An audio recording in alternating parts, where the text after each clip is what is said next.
Middle School. We heard your votes loud and clear. We know you want to hear about spooky stories about Erie County. So here we are at Beach 10, the Kite Beach, for spooky story number 1. All right, here we are on the shores of Lake Erie, the home of Bessie. Who is Bessie? Bessie was the Loch Ness Monster of Lake Erie. Now, on the shores of Lake Erie, over toward Ohio, back in 1898, there were a group of fishermen that went out, and they came back with the story and swore that they saw a sea serpent that was 20 to 30 feet long and at least 1 foot in diameter. Scared them right out of the water. So more stories of this beast started to develop. And then in 1930, there was a proposition to capture Nessie. And there were 2 guys in Cleveland, Ohio, that swore they caught the beast and had it on display. There were some biologists that came down and they identified it as an Indian python.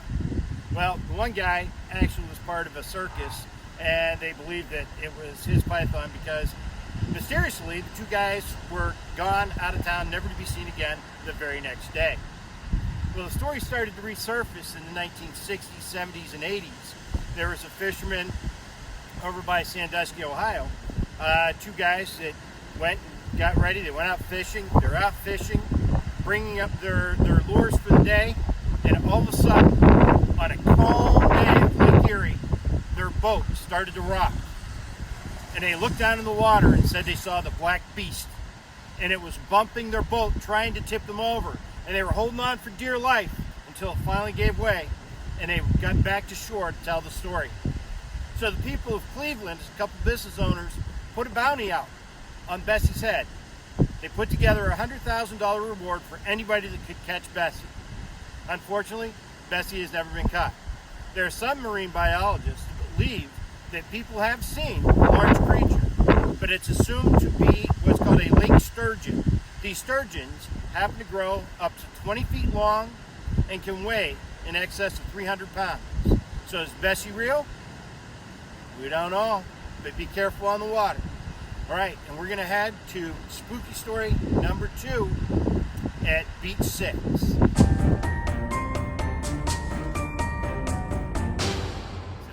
At the entrance of Beach 6. Now, in 1952, the United States Air Force began a program called Project Blue Book, and the objective of Project Blue Book was to investigate reports of unidentified flying objects. And it was twofold. They wanted to, number 1, see if those reports were real or not, and number 2, if these unidentified flying objects posed a national security threat. Fast forward from 1952 to July 30th of 1966. It was like any other day here at Prescal. The beaches were probably packed full of people, and in the evening time, as the sun set, people were starting to go home, and what happened was a number of witnesses all along the several beaches here noticed something that looked strange. They described the object that was flying over the beaches as a mushroom shape with a narrow base, and it hovered over the area before it landed right out here on Beach 6. As it was preparing to land, a beam of red light came out, and the craft moved along the sand in a straight line, and then it landed. The witnesses were down back behind me where the volleyball courts are. Their car had gotten stuck in some sand, and as you can imagine, they were quite afraid of this bright light and what was going on. They had gotten the attention of the police to come and help them get their car out, and whenever the police got here, they explained exactly what they saw, and not only did they describe the unidentified flying object, but they also said as it landed that they saw some type of creature. They described this creature as being very tall and very hairy, looking like a giant gorilla. At first they thought it was an animal, but it was walking upright. As it came near them, they realized it was no animal that lives of this earth. They got very scared and they ran. Whenever they returned back with the police to get their car, their hood had some scratches on it, and there were tracks that led from the beach up to their car. The police followed the tracks and they did some investigating. Now, this is at 8:30 p.m. on July 30th. On August 1st at 7 a.m., representatives from the Air Force come to investigate. They go out on the beach.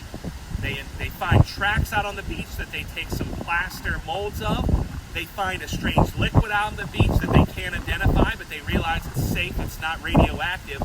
And in the trees, about 6 foot high, they find strange hairs that they cannot identify.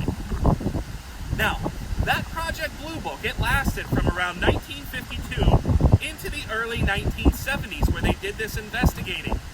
They investigated over 13,000 instances of unidentified flying objects. Most of them could be explained that it was, something that they were near an Air Force, or it was balloons, or it was whatever. Erie, right here at Prescott, is one of the few that have never been explained. And it brings people back to Erie quite often because this is one of those places where people have seen unidentified flying objects, or UFOs. Pretty cool, huh? Our next stop is going to be just onto the other side of Prescott, over to Misery Bay, and we're going to tell you all about why it got its name, Misery Bay.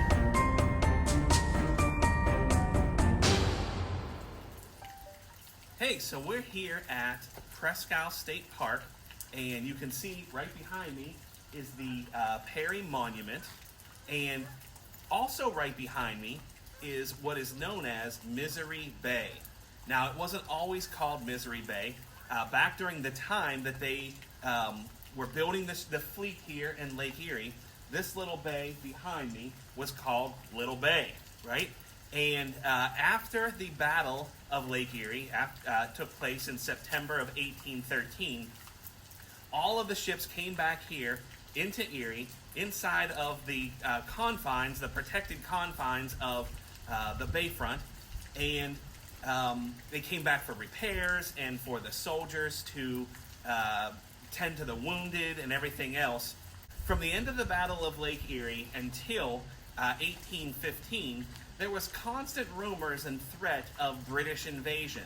No, not the Beatles, right? But the British from up in Canada and their Native American allies.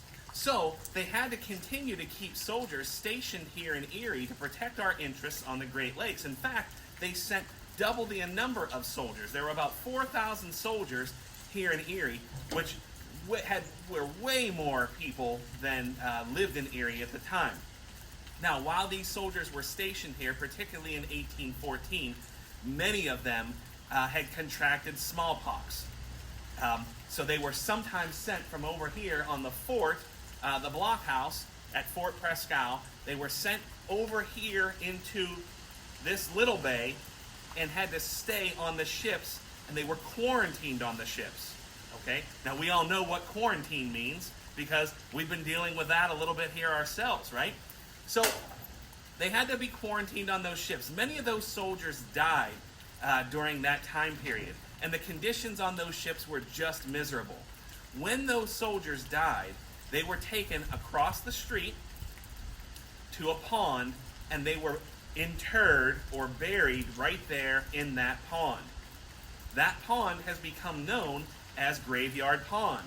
And this little bay behind me, as the war ended and the soldiers started to disperse, they changed the name of this bay from Little Bay to Misery Bay in order to honor those guys who died here and the miserable time that they spent on those ships quarantined.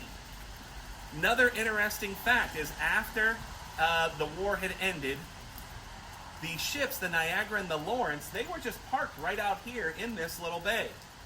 And they were exposed to the weather and everything else, and they were starting to deteriorate. So what they decided to do was take everything off the ships, all the masts and all the cannons and all that stuff, and just sink the hulls of those two ships right here in Misery Bay.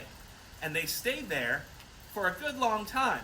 In fact, it was about 1875 they decided the 100th anniversary of America, for the 100th anniversary, the centennial of America, they decided to raise the Lawrence. And they were going to take it to Philadelphia for a big ceremony. So they bring up the hull of the Lawrence in 1875 to take it out to Philadelphia for 1876, that centennial celebration. It gets out to Philadelphia and it catches on fire and burns.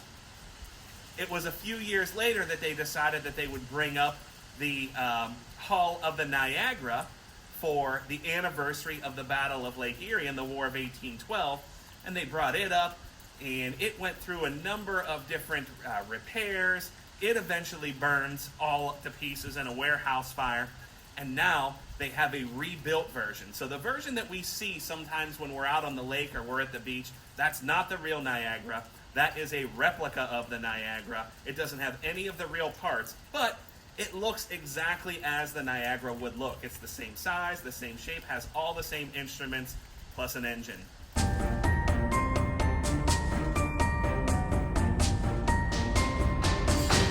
Whenever you're ready.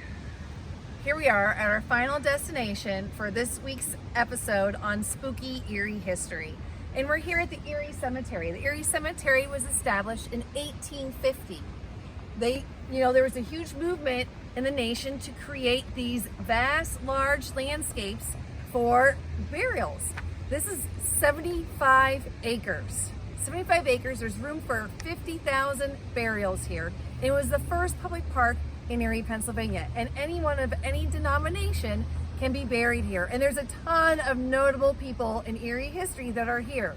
Daniel Dobbins from Dobbins Landing, Gerald Strong Vincent's here, the Reed family, who were the very first settlers of Erie, Pennsylvania, they're here as well. But we're really here for one special location. And I have to be honest, is it true or not? I don't know, but we're here to visit the Vampire Crypt. So here we are at the Vampire Crypt. Is it a Vampire Crypt? I'm not 100% sure. Some people say that this is a V here for vampire. It could be flowers as well. All right, the story goes that there was a wealthy businessman who traveled to Romania, of all places, and came home back to Erie, and he died of consumption. He was buried in here. It's an unmarked mausoleum. It actually belongs to the Brown family, but nobody from the last name with Brown has ever been buried in here. There's been a number of other people, relations, but no one with the last name Brown. But the businessman was buried in here, and then supposedly strange things started to happen around the area. People were found dead with puncture wounds and so on. And you know what? Sometimes things grow on from there. People say that it started on fire and it turned black. It's probably just been weathered. It's one of the oldest mausoleums here. It was established in the 1700s, all right? And it's just been aged and so on. There's been some damage done to it because sometimes legends grow. If I were you, I would do some research to kind of follow along this path of the Vampire Crypt and find out what other stories have grown out of this mysterious, unmarked, unnamed mausoleum.